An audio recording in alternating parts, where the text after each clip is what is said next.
Good afternoon. My name is Brian O'Hara, and I am the Minneapolis Chief of Police.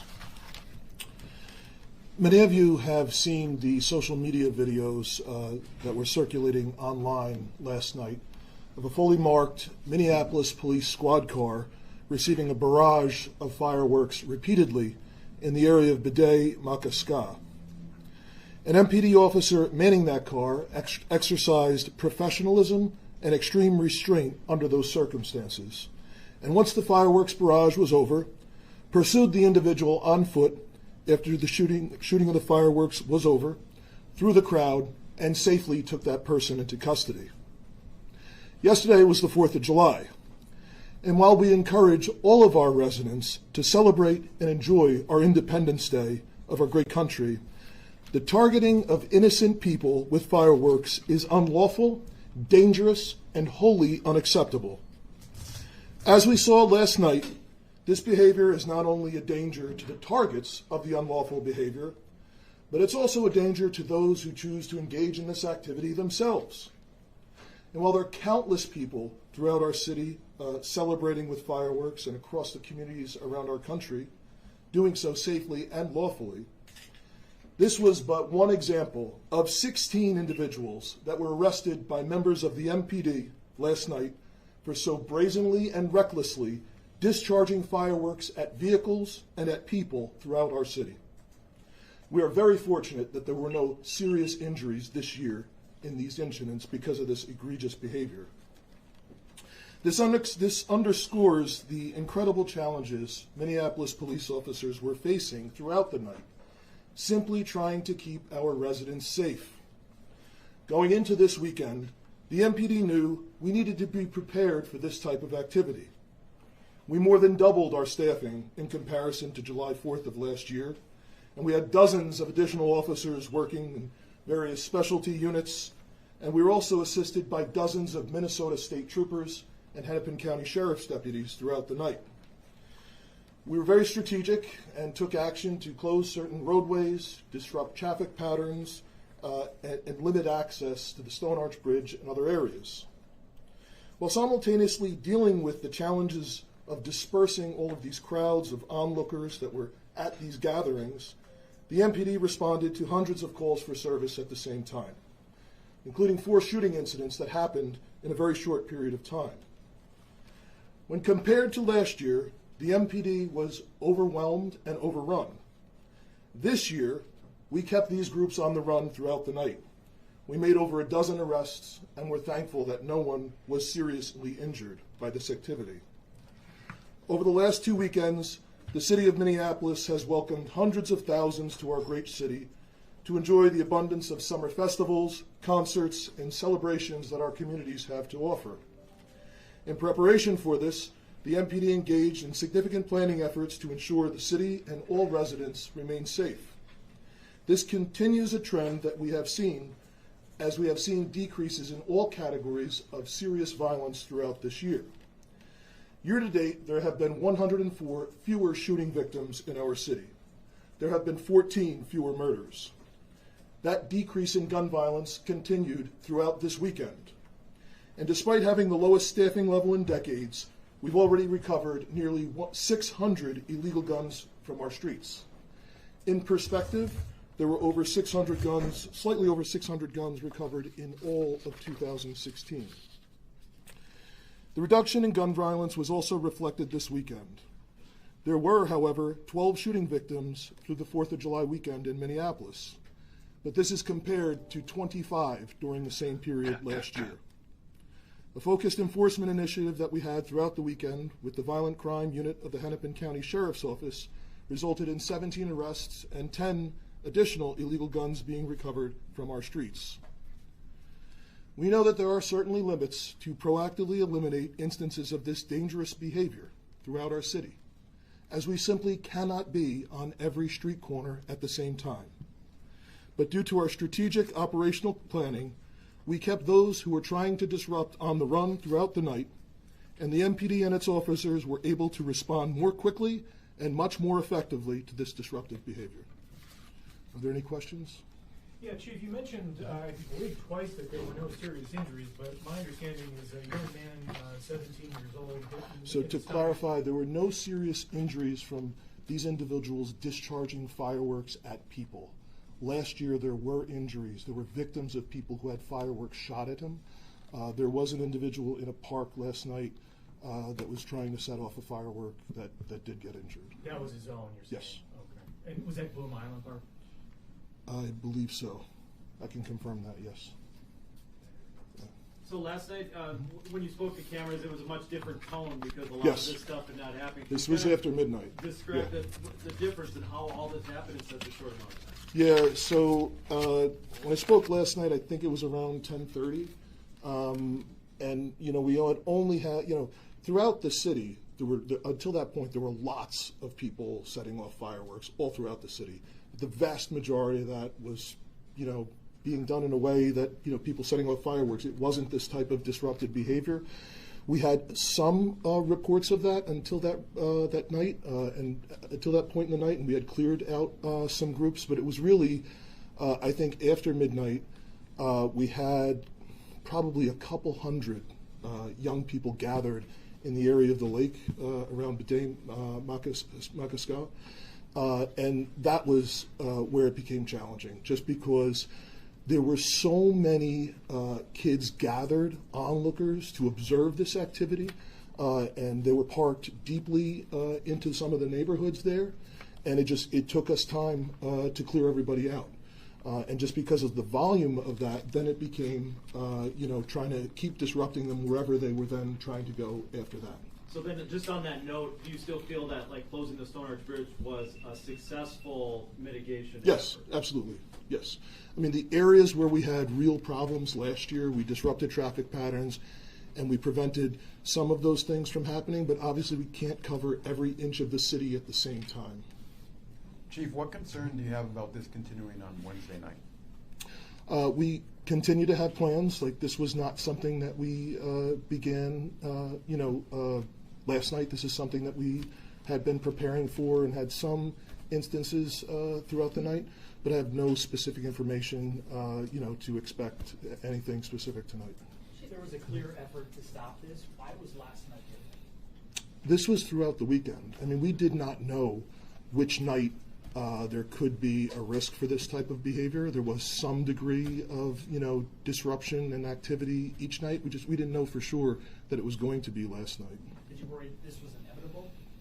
We were worried that this could happen at any point during the weekend, yes. And we did everything that we could to prevent, the repeat of this type of activity.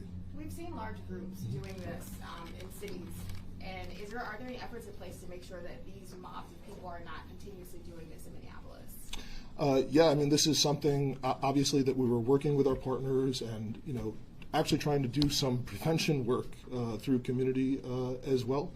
But the majority of the problem that we see that it comes with this is it's not hundreds of kids that are there shooting off the fireworks, but it's these large groups that then, they disrupt traffic, they're watching, they're observing, the onlookers, that then it becomes even more of a challenge to try and clear people out from watching what's going on. A lot of times, the vast majority of the times, fireworks were going off last night throughout the city. People were there, people were watching, that kind of thing.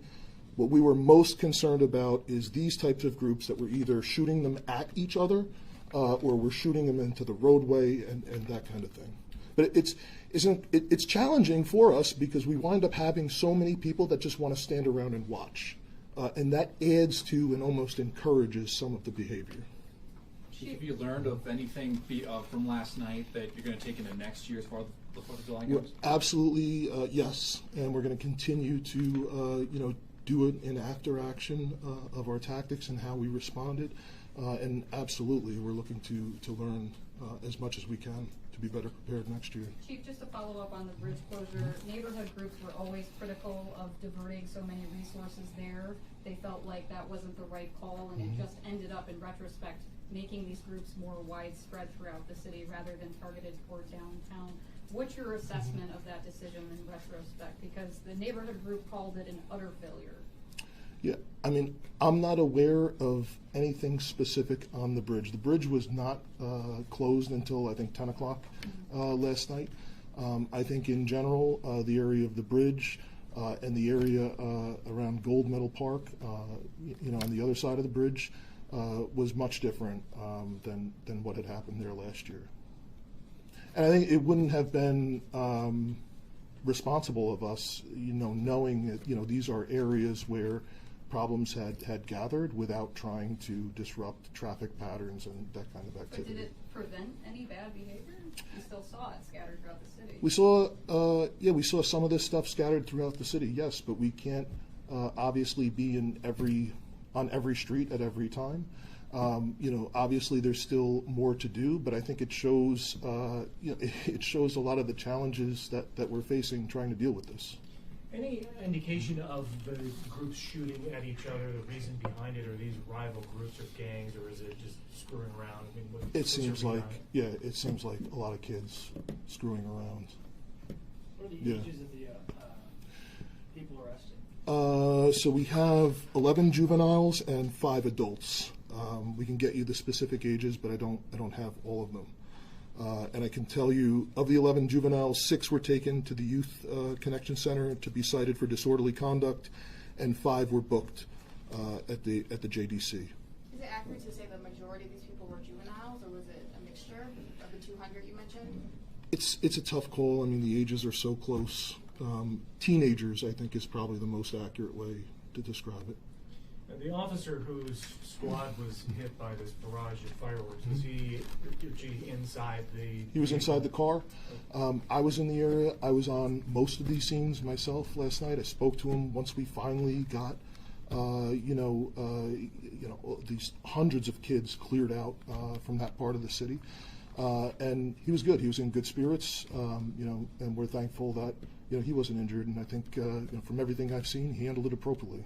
Was this Roman candles, or what kind of... I believe they were Roman candles, just from, the video that I saw that's been circulating online.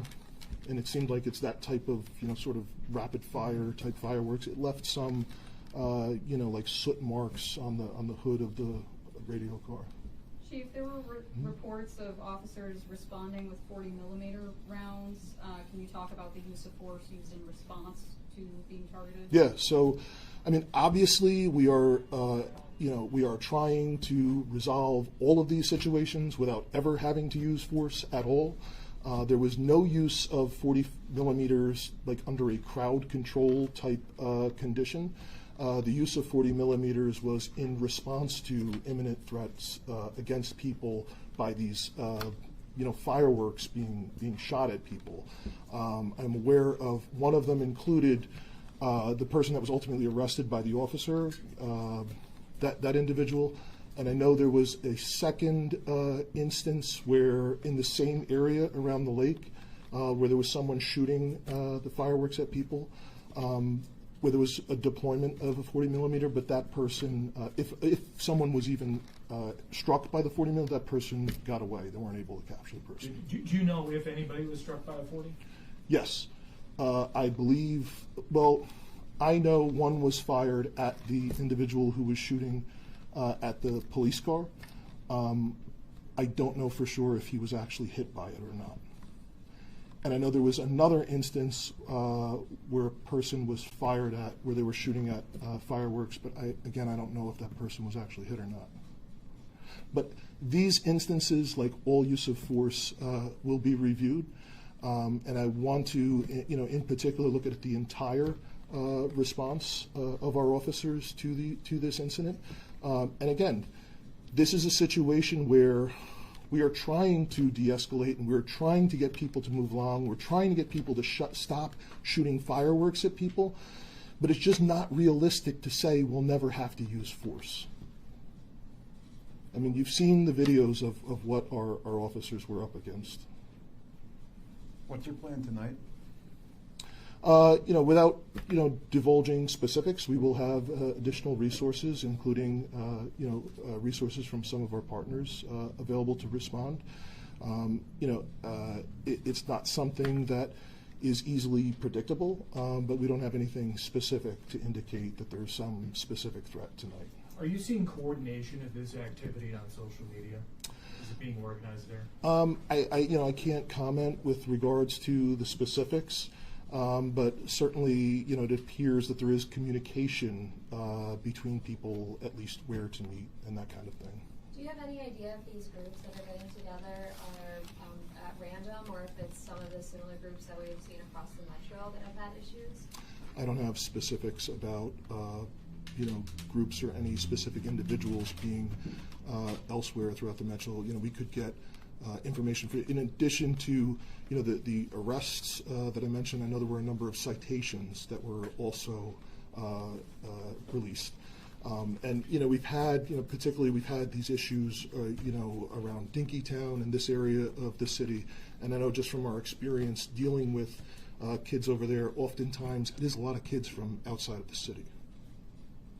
Do you know if that's the case for what happened last night? I don't know that for sure, but we can get at least the information that we have relative to who was arrested and who had citations issued. It was a busy couple of weeks, but what would you say to Minneapolis citizens that just don't go to this stuff anymore because it's not safe? Don't go to what? Like fireworks. Yeah, so there were not any fireworks displays officially for the city this year. There were thousands of people who were here for other events, including the Taste of Minnesota over this particular weekend, and then other events, Taylor Swift and Pride and all those things the weekend before. So it doesn't appear to have had an effect on attendance at those events at all. What do you say to people that described last night as a war zone? Last night, there were definitely instances of very egregious behavior, very dangerous behavior, and it is frustrating because it was it is increasingly challenging to deal with when there's so many people who are just simply coming to watch the show, and it makes us more difficult to clear out. So that's one problem that we're dealing with. But separately, we are also dealing with the other issues around gun violence that are typical in cities, around the country. And again, I would just reiterate what I said earlier. This weekend compared to last year, we had half the number of shooting victims, which is not a success, but that is progress, and that is continuing with the larger trend that we have been seeing year to date. Do you know if there was any damage to property or vehicles that were in the area where the fireworks were being shot off? I don't have specific information about damage to property. I'm not aware of it, but we could definitely check on that. I'm not aware of reports of that, other than like the police car that we saw in the video that had all those rockets or whatever they are shot at it. I mean, there's just like some soot on the hood that would probably come off if you washed it. One more, maybe? You mentioned reduction in staff, Mm-hmm. but also reduction in violent crime. Mm-hmm. How are you navigating some of those challenges with having to reduce staff? Yeah. Then you have these big events going on. Yeah. But it sounds like you're doing that in violent crime, but incidents like this. We've had a lot of help. It's all about collaboration. We've had a lot of help, both from all of the various law enforcement partners, some of which you saw last night out there with us. But in addition, collaboration with a lot of community groups that are stepping up and dealing with some of the areas and some of the problems in ways that police can't, but are taking some of that off of our plate. So, with the reduced staffing, we have to be very precise about what we're going to spend our time on. But like you saw last night, it ultimately comes down to boots on the ground, to being able to have police officers that are out there able to respond with sufficient numbers to deal with instances like this, but then also deal with, like we saw, a number of shootings happen in a very short period of time. So our cops are working a lot. They're working incredibly hard. But I would say that is not sustainable over the long term, and that we do need to have higher sworn staffing levels because we cannot have so many police officers working so much and performing so many different functions. And just a quick clarification of the 16 arrests, were those all by MPD? I know Those were all by the MPD. Okay, and were there additional arrests by other agencies, Park? I don't know. I don't know for sure. Yeah, there may have been, but I don't know. Appreciate the patience this Thank you. afternoon. Thank you very much. Thank you.